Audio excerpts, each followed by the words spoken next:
Getting a little shaggy. The path of the heart. Jesus says, "Go and learn what this means. I desire mercy."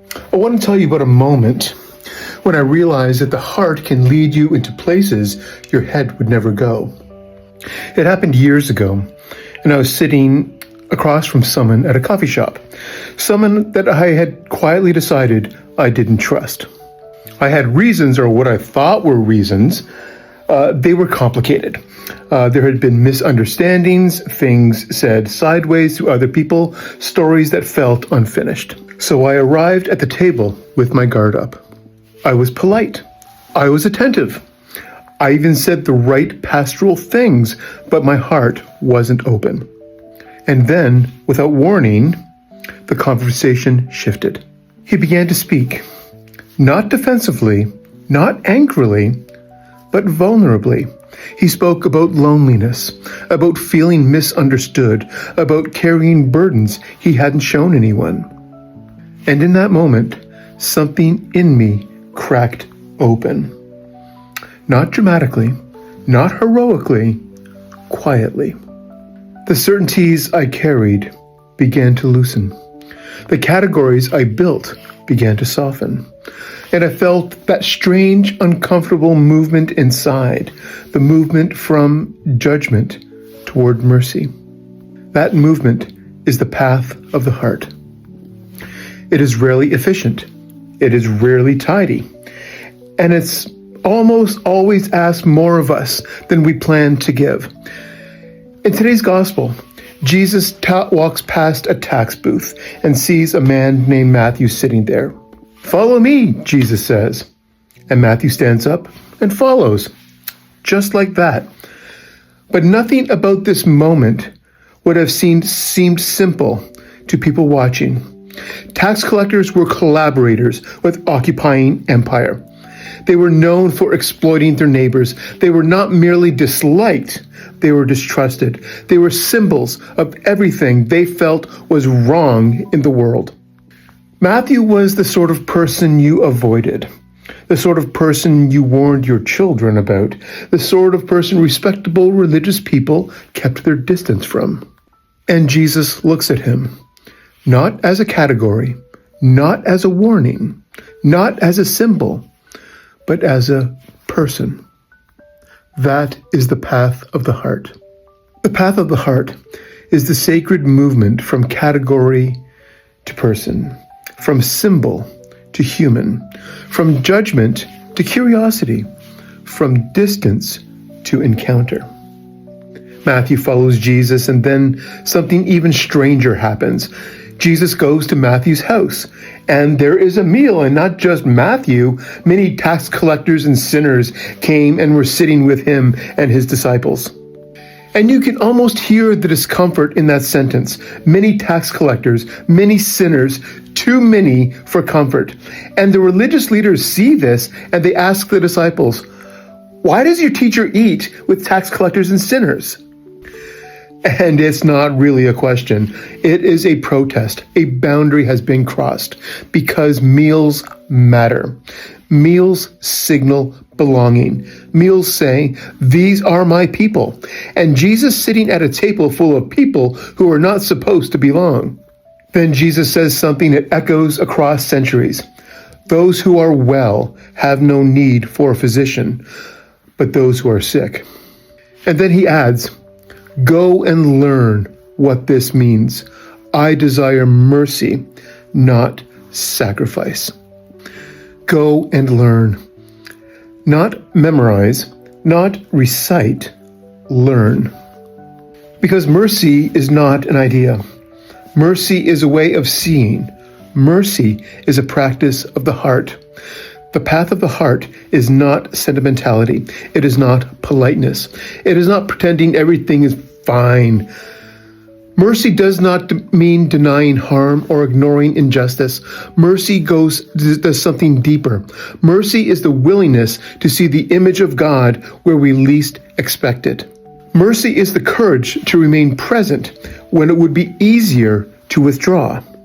Mercy is the refusal to reduce another human being to the worst story we know about them. Because Jesus doesn't excuse Matthew. He doesn't say tax collecting is fine. He does not deny the harm of systems that exploitations cause. Instead, Jesus does something more dangerous. He makes relationship possible. He brings compassion back to Matthew's life. Because the path of the heart believes that transformation begins not with exclusion, but with encounter. And this is hard, because the heart is vulnerable territory. If the path of the head is about questions, if the path of the soul is about stillness, then the path of the heart is about risk. The risk of caring, the risk of being hurt, the risk of loving people who cannot guarantee they will love us back. And some of us know this risk very well. Some of us have opened our hearts and found disappointment waiting there. Some of us have trusted and been misunderstood. Some of us have loved and been left. And after enough of that, the heart begins to protect itself. We become careful, measured, reserved, and we tell ourselves we are being wise. And sometimes we are, but sometimes we are simply afraid. The path of the heart does not demand that we throw ourselves into unsafe situations.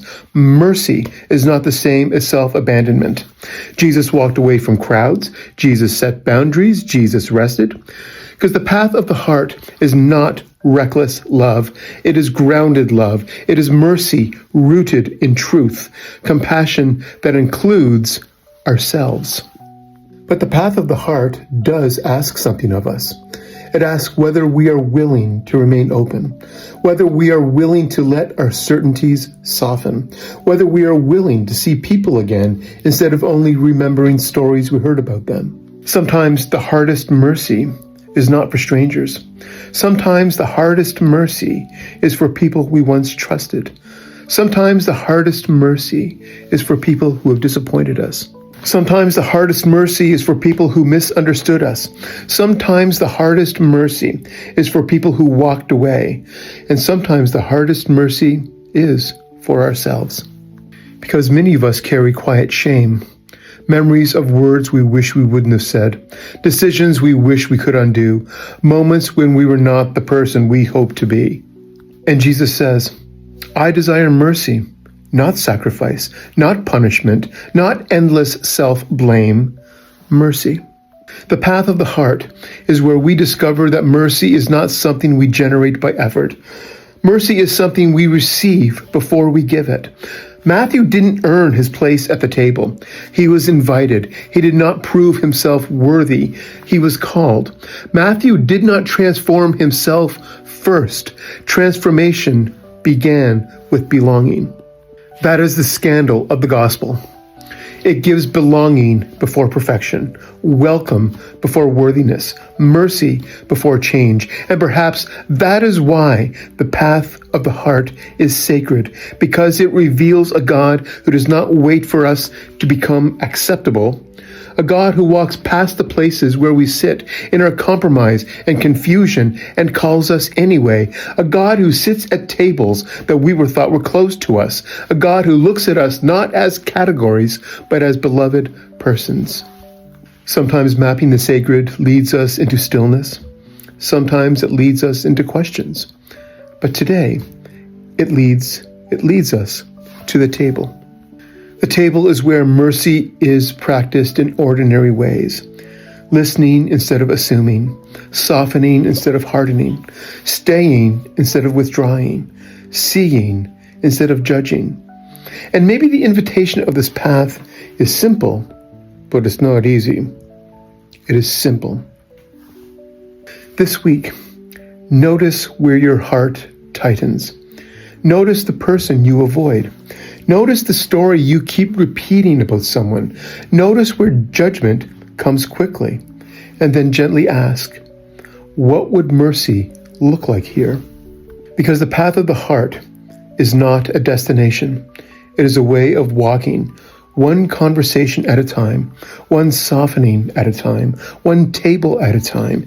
And if we walk this path long enough, we may discover something surprising, that the mercy we offer others is also the mercy that heals us. And that somewhere along the way, we find ourselves sitting at the table with Jesus, wondering how we ever thought we did not belong. Amen.